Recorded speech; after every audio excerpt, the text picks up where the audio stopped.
كتاب الله دستوري وخير الخلق أسوتنا.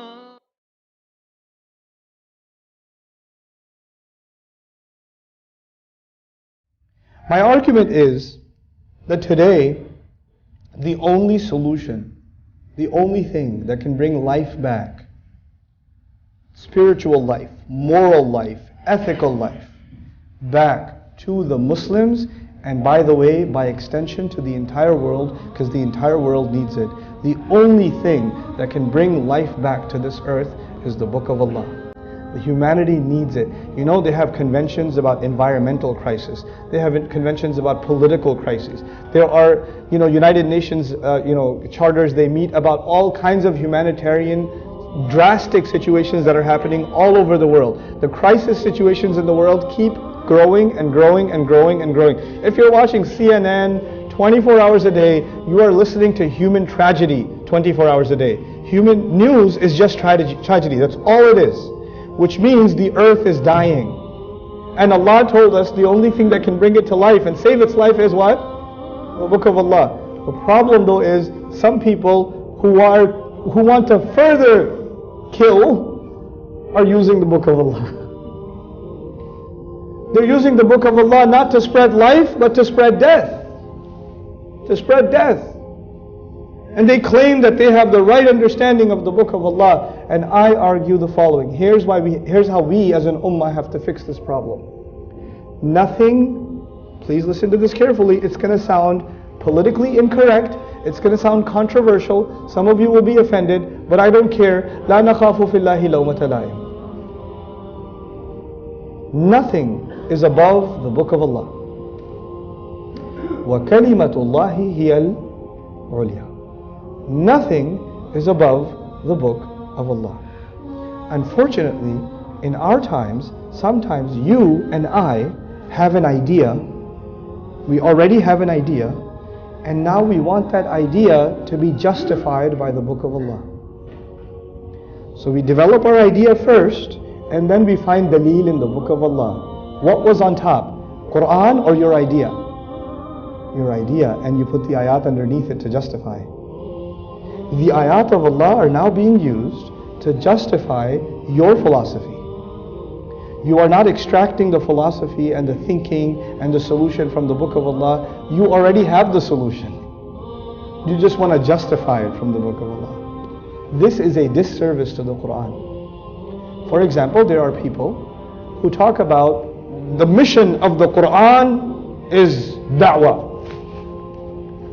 Where did you get this from? I don't know, but the mission of the Quran is da'wah. So what about the ayat of talaq? What about the ayat of taking care of your parents? What about, those are important, but the real mission is da'wah. So you decide which ayat are the real mission and which ayat are the... How do you decide? Where did you come from? Who are you to put that rule on top of Allah's book? Da'wah is part of Allah's book's mission. It's not the only mission. It's not the only teaching. I was recently giving a khutbah on Surah Al-Mujadala, and I said, look, every surah is a curriculum from Allah. Every surah is a khutbah from Allah, a sermon, a maw'idah from Allah, yes? And Allah knows what is most important, what is next, what is next, what is next. What He mentions first is the most important thing. Then He mentions what comes next, what comes next. Like any teacher does, the most important lessons come first. What's the most important part of Surah Ar-Rahman? Ar-Rahmanu 'allama al-Quran. Everything else is what? Second. أَلَمْ تَرَ أَنَّ اللَّهَ يَعْلَمُ مَا فِي السَّمَاوَاتِ وَمَا فِي الْأَرْضِ مَا يَكُونُ مِنْ نَجْوَى ثَلَاثَةٍ إِلَّا هُوَ رَابِعُهُمْ وَلَا خَمْسَةٍ إِلَّا هُوَ سَادِسُهُمْ.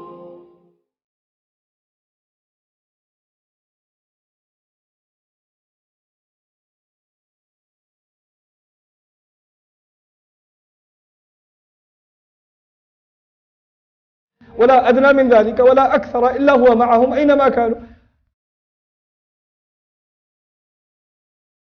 Wait, Najwa means people conspire against the Prophet ﷺ. People are conspiring sometimes to undermine the Prophet's mission. Sometimes they're conspiring, they're making secret meetings to kill the Prophet ﷺ. That's a pretty serious problem. But in Surah Al-Mujadala, that is problem number what? 2. What was problem number one? A woman has a problem with her husband. What? No. Yeah, that's a small. The real issue is najwa. Who are you to decide? Allah teaches the way He wants to teach.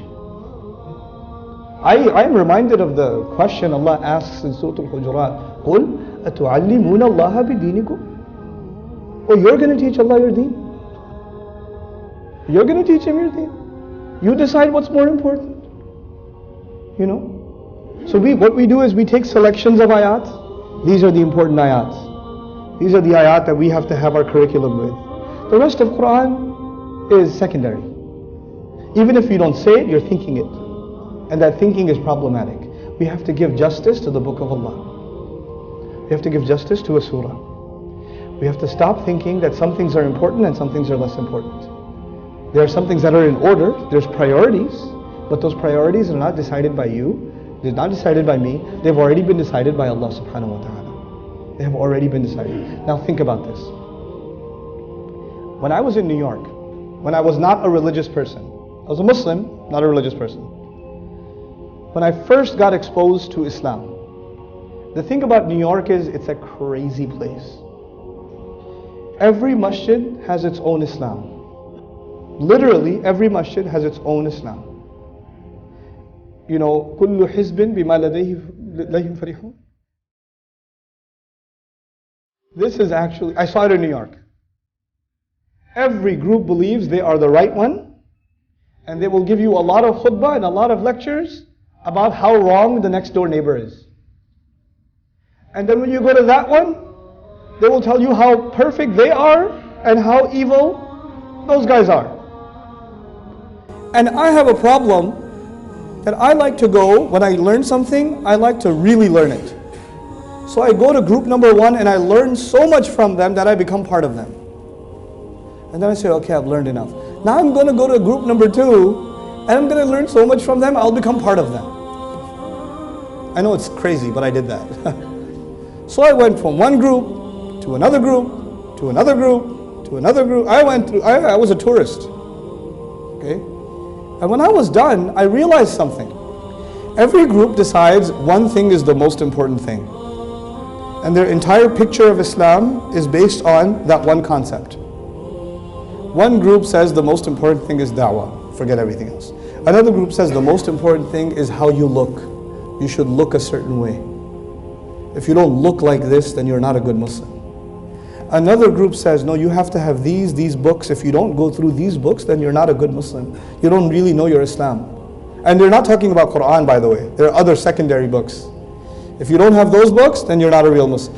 Every group has certain curriculum. That's what defines their Islam. And not a single group said, you know, the curriculum for the Muslim should be what? The Book of Allah. وَكَلِمَةُ اللَّهِ هِيَ الْعُلْيَا. By the way, did every one of those groups quote something from the Quran? Yes, but that was only to justify their position. And that was only to prove that the other guys are going to hell. That's the only reason. Why would Allah give us this book and say, وَاعْتَصِمُوا بِحَبْلِ اللَّهِ جَمِيعًا وَلَا تَفَرَّقُوا فِيهِ.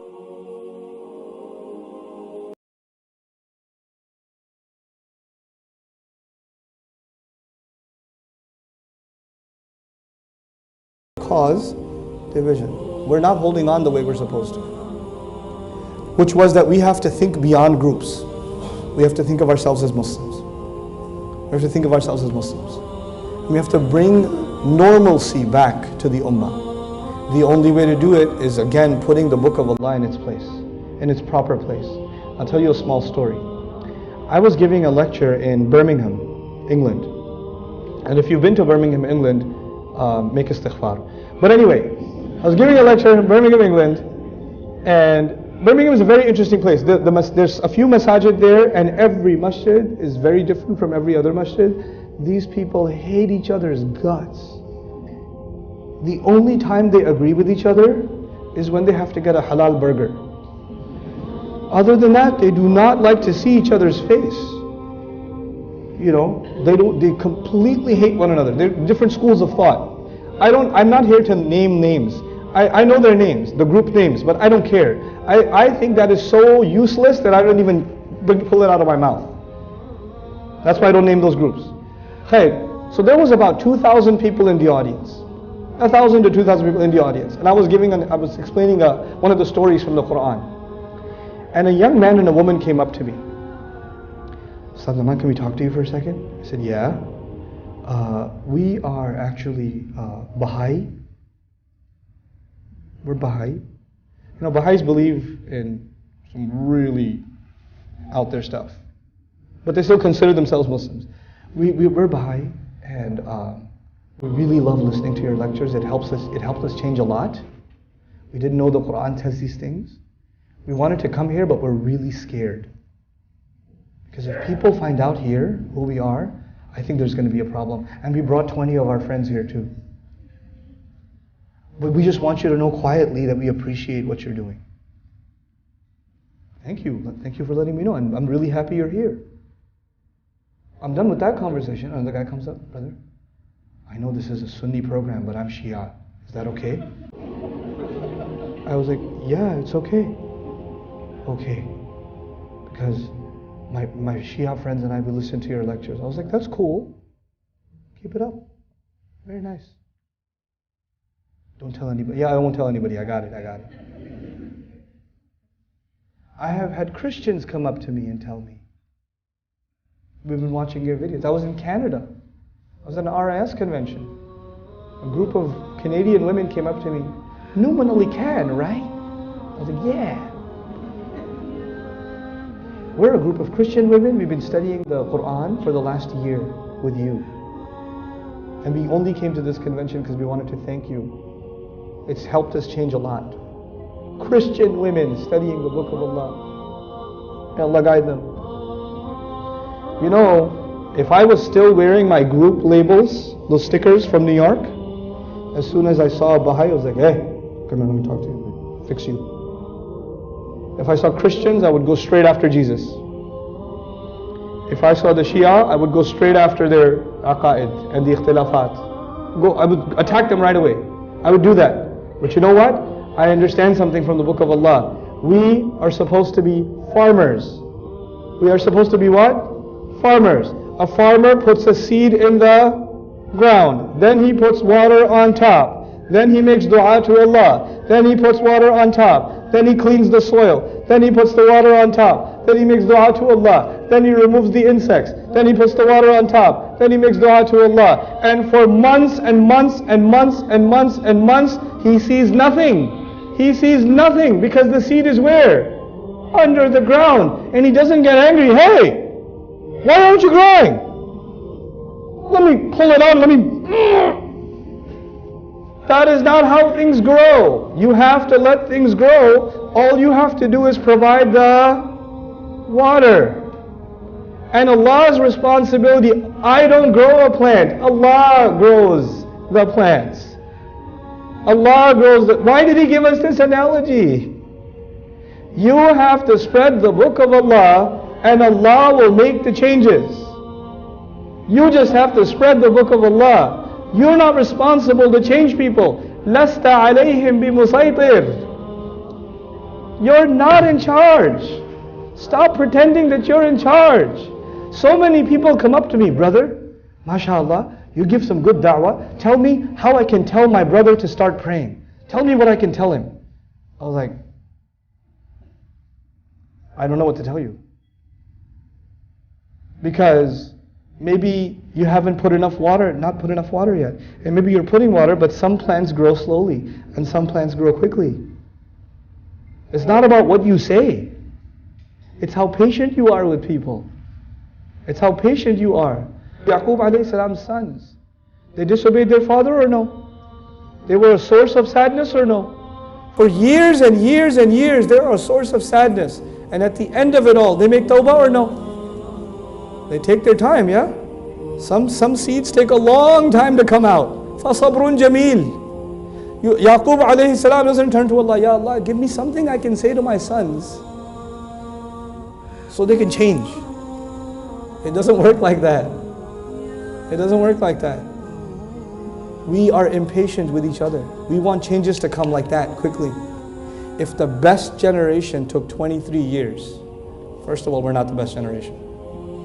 But if they took 23 years of exposure to this book, our challenge today is let's re-expose the people to the book of Allah like they've never experienced it before, so they can remove the assumptions that they've had about the book of Allah.